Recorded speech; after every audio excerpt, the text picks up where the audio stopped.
জামালপুরে বন্যা ও মৌসুমী বৃষ্টি না হওয়ায় মারাত্মক সমস্যায় পড়েছেন পাট ব্যবসায়ীরা। খালবিল ও ডোবা শুকিয়ে যাওয়ায় পাট জাগ দেওয়ার মতো উপযুক্ত পানি নেই, ফলে সময় মতো পাট পচাতে না পেরে দুশ্চিন্তায় রয়েছেন কৃষকরা। এই পরিস্থিতি নিয়ে বিস্তারিত জানাতে সরাসরি যুক্ত হচ্ছেন সহকর্মী রিয়াদ হাসান হৃদয়। হৃদয়, কৃষি বিভাগ থেকে কোনো সহযোগিতা আশ্বাস দেওয়া হয়েছে কিনা আমাদের জানাবেন।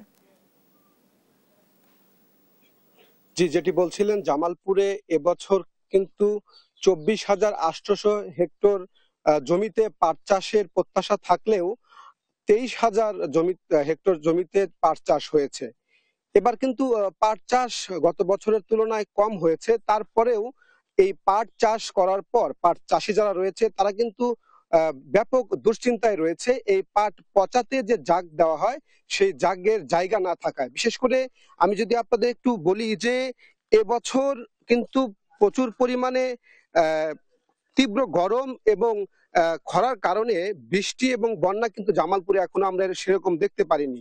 কৃষকরা যেটি বলছেন যে মূলত এই বছর তারা মানে গত বছর যেমন ছিল যে যেখানে পাট তারা চাষ করেছে সেখানে কিন্তু বন্যা হতো এবং সেখানে তারা পাটগুলো পচাতো, কিন্তু এবছর বিশেষ করে বন্যা না হওয়ার কারণে তারা এই পাটগুলো নিয়ে পড়েছে দুশ্চিন্তায়। একদিকে এই পাটগুলো খরচ যেমন বেশি হয়েছে, অপরদিকে এখন বর্তমানে সে পাটগুলো তারা যে জায়গায় পচানোর জন্য জাগ দেবে সেটা আশেপাশে না থাকায় অনেকেই যেটি বলছে যে 2 কিলো থেকে 3 কিলো দূরে নদীতে নিয়ে গিয়ে তাদের কিন্তু এই পাটগুলো পচানোর জন্য জাগ দেওয়া হবে।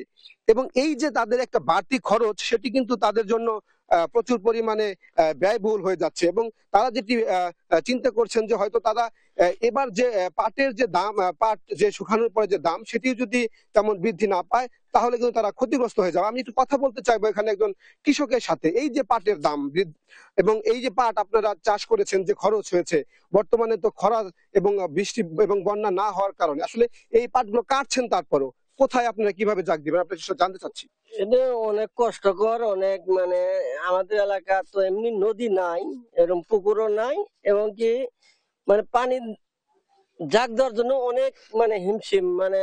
বন্যা হইলে ক্ষেতের বাদ খেতেই জাগ হয়, পাশে পাশে একটু দোলা জমি আছে, দোলাতেই জাগ হয়ে যায়, পচান হয়। এবার তো বন্যা নাই, বন্যা না থাকার কারণে আমার খুবই হিমশিম, পাট পচানোর জায়গাই নেই। অনেকে পাট এখনো কাটেই নাই, এই কারণে পানি নাই, পানির জায়গা নাই, না থাকার কারণে অনেক খরচ, অনেক চিন্তা আছে আর কি।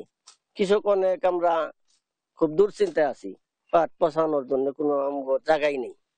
জি, এই যে আসলে যেটি শুনছিলেন যে কৃষকরা যেটি বলছে যে মূলত পাটের যে জাগ দেওয়া হয় সেই জাগের জায়গা না থাকায় তারা দুশ্চিন্তায় রয়েছে। এবং এখানে আরেকটি বিষয় বলি যে কৃষি বিভাগের সাথে আমরা কথা বলেছিলাম, তারা যেটি বলেছেন যে মূলত একদিকে পাট ধোয়ার সময় যে শ্রমিক প্রয়োজন পড়ে এবং পাট কাটতেও যে শ্রমিক প্রয়োজন পড়ে, যে কারণে অনেক চাষিরা কিন্তু জামালপুরে পাট চাষে আগ্রহ হারিয়ে ফেলছে।